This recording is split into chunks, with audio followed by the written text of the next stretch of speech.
Assalamualaikum, saya Ejen Alia, wakil daripada MX5. Saya ingin kongsikan cara mudah bagaimana menjana pendapatan bersama MX5 dengan menggunakan formula 4P. Saya akan terangkan maksud huruf P yang pertama ialah pengguna. Mulakan pada diri anda sendiri dengan menjadi pengguna produk MX5. Guna secara konsisten supaya anda semua terasa keberkesanan produk.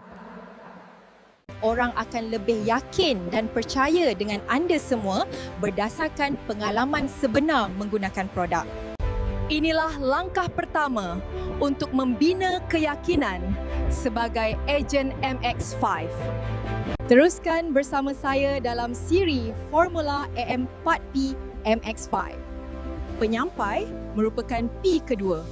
Bila dah jadi pengguna, langkah seterusnya, anda semua kena mula berkongsi. Sebagai penyampai, tugas kita mudah je kongsi testimoni kita sendiri atau testimoni pengguna lain.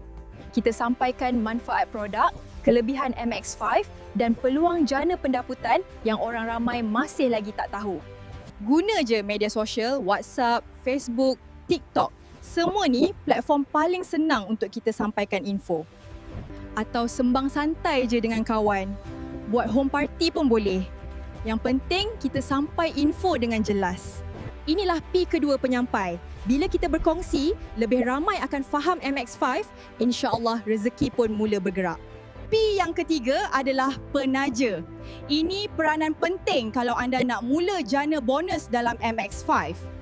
Penaja ni maksudnya anda orang yang memperkenalkan MX5 kepada ahli baru. Setiap kali ahli yang anda taja membeli produk, anda akan terima bonus daripada MX5. Tugas penaja simple, bantu orang daftar, bagi info dan guide pembelian pertama mereka.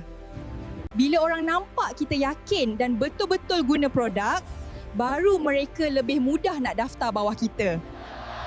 Inilah P ketiga penaja. Mulakan dengan bantu satu orang, insya-Allah dari situlah bonus anda mula berkembang. Pembimbing adalah P yang keempat. Ini peranan yang menentukan kekuatan pendapatan anda. Sebagai pembimbing, tugas kita adalah bantu ahli baru faham produk, faham pelan pemasaran dan faham cara nak mula. Kita ajar mereka ikut SOP Formula 4P ulang benda yang sama. Bila mereka buat, network mula membesar. Inilah kunci bonus besar di duplikasi. Bila ahli baru ulang apa yang kita ajar, income mula naik berkali ganda. Sebagai pembimbing, kita bukan bos, kita penyokong. Kita bimbing, kita motivate, kita tunjuk jalan. Ini P keempat pembimbing. Bila kita lahirkan lebih ramai pembimbing, barulah kejayaan MX5 berkembang tanpa henti.